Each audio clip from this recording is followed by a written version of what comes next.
Just wanted to say that we have guests here this morning. They are John and Gay Macrius, right? There you are. Come on up. I don't know if everybody here knows, with them is Austin Stetler. He's the guy with the beard. Can't miss him. John and Gay are with Shalom Christian Missions, and they were paired up with Austin through Donna Barnwell, I guess from a previous church that Donna had been at, and so they're here to talk about they've been in Kenya for the past 16 years, right? Mm-hmm. And their story is an amazing story, and we just wanted to welcome you this morning. Let's welcome them, and can you tell us about your work in Kenya? Thank you. Good morning. Happy Father's Day, and we bring you peace and love from a remote area of Kenya.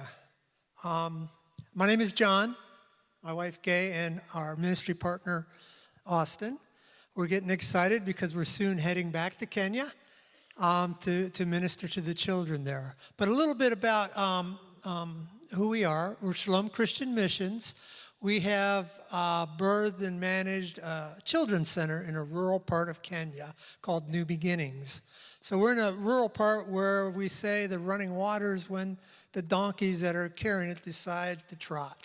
So it's pretty remote. We've been doing this for 16 years. We now have, it's been growing, God has been blessing us. We have about 500 kids there. We have a primary school that has about 400, a high school with about 100, and the orphanage that has about 150 children in it. This is something that we never really planned to do. Matter of fact, I think we found ourselves in Kenya in 2007. It's been a while. And we came back and we were in an area of Kenya that was the highest county. Homa Bay County had 27, almost 28% HIV rate. The area where we were was probably close to 80 to 90%. So it was an area that was really desperate. This is in 2007, too, in the early stages, when HIV was really grabbing hold of the world. But the area was in very, very bad shape because of the huge amount of orphans that existed and the burden that put on the grandmothers who used to be relying on these kids to take care of them in their old age, all of a sudden found themselves with many, many children that needed their attention. The area we were in was one of the worst in Homa Bay County, probably 80 to 90% of those kids. So we came back and did what we thought was best. Gay got on the phone and started calling everybody she could think of that would be able to go there and assist these people because the need was just so great and it was such a remote area. Of course, it was our job to let people know to go do something. Well, she got kind of the same answer. Sorry, we don't have anybody in that area. And then one of them said, welcome to our world. We'll be praying for you. And Gay looked at me. She says, John, you don't think God's asking us to do something more, do you? And I'm like, Gay, it's a miracle that we found ourselves in Kenya. What do we know about orphanages, third world countries, any of this stuff? Not a whole lot, if anything. And praying about it, and God kind of let us know. He says, hey, I'm not asking you to do this. I'm asking you to witness what I'm going to be doing. And we said, we can do that. We can step out of the boat. And like the song says, we're not going to be afraid because God is going to make a way for us. And he has. He has in many aspects. So 3 months later, we found ourselves there with a team of missionaries. We were in youth ministry, so we had connections. And there was about 18 people in this remote part of the world and came back and we started getting more people involved, and it just started to grow from there as we got to speak to the churches, to people like you who have made the difference. Because again, this is entirely volunteer organization, nothing we plan to do. So we do a couple things now. We do children's sponsorships, which hopefully you can stop out at our table there and take a look and maybe help us with some of these kids that are in desperate need. And we do mission trips, where Austin is coming out and just committing a part of his life to helping these kids there. So that's kind of what we do, and it has grown. As the kids got older, we found that the education we feel is a very important aspect to help lift these people from poverty. And we ended up having to start a primary school because the schools there at the time just, Homa Bay County has about 1,000 primary schools, and the school in our area was ranked at around 980 out of those schools. And the education that they would get was really not much at all. The classrooms were overcrowded, and the teachers really didn't care as much about teaching as they would take the kids home to help with their harvest, or if it was market day, they might not show up. So we started our own school.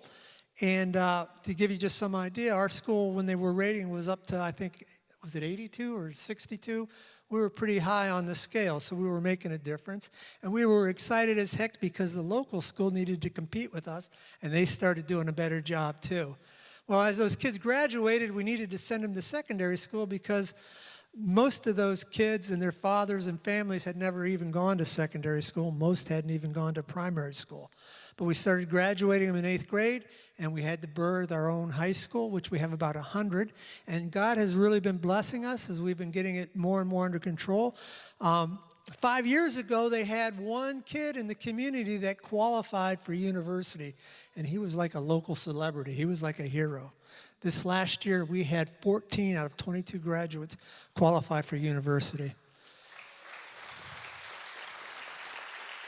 So we are so proud of them, and our goal is really to make our school on the hill for orphans to be a national level school, which means a lot of things that we have to do, from getting them books to computers and just the whole 9 yards. And of course that requires electricity, and the list goes on. We've had our challenges, but we're so proud of where we're going and where we're heading.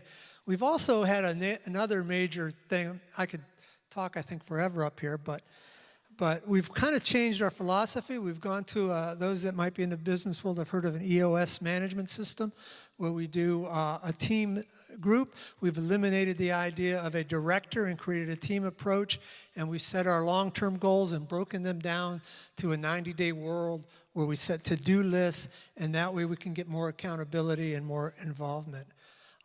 So the kids are coming along. We're seeing the values. We used to tell, for example, particularly the girls, that, look, we're going to get you through school, we're going to keep you healthy, but when the time comes, you really need to leave this area because there's nothing for you here. It's subsistence farming. The farms keep getting smaller, and all that's there for them is prostitution, which is something they don't choose. It's just a lifestyle. You just do this to survive. Or second wifehood, which is kind of the old dowry system, which is really puts these women in a position of almost slavery. But as we realize with the graduating classes that God has shown us that these core values that they're getting, the values like integrity and teamwork and friendship, a lot of Christian values that we take for granted aren't there. Their culture that they have, I call it a culture of corruption, is for survival. They need to do things for survival, so it's all about me. And it's hard to get anything done when everybody's looking out for themselves. So we're changing that, and we're bringing these kids back. We're starting to create really a city on the hill where we have those values. And our goal is that instead of sending these kids away, the people in the cities are going to want to come to our area because we have a very positive environment. We have a very Christian environment, and it'll just be more prosperous, and things are really starting to take shape. We're very, very excited. I'm going to give the microphone over to Gay. She's there, by the way, 3 months out of 3 months there and 3 months back. And let me give you to Gay. Good morning. Thank you for having us here and just letting us share what God's doing on this remote hillside in Kenya. I do spend 6 months out of the year over there. The staff is kind of part of my family, and that's how I look at them. And the children, I know all of them. I can call them by name, which kind of makes them nervous because I can tell if they're the one doing something they shouldn't do. But yes, we really need your help. I mean, what we've shared, we're in a very remote area. There are not other organizations in the area. And what we depend on is child sponsorship to make a difference in these child's lives. For $25 a month, you can get involved and become a world changer, because when you change the world, you do it one child at a time, and that is what will help them to change their part of the world. Then you can also join us in a mission trip, as Austin is doing, and we'll take you over there, and you can meet your sponsored child, and you can spend 2 weeks just being engaged with a Bible school program for them, visiting widows who are the poorest women you will ever meet in your life, and just being part of that community and learning what's going on and the challenges that they face. So we invite you to come and join us on the mission field too. So any of those ways that you would like to get involved with us, we'd appreciate it. We'll be at the table outside, and you can come and talk to us about any questions you might have. Would you like to say? Sure. Just want to say thanks to the church for the time, and thank you to a lot of people in this room who all helped me going where I'm going. And yeah, come out to the table and see what they're all about.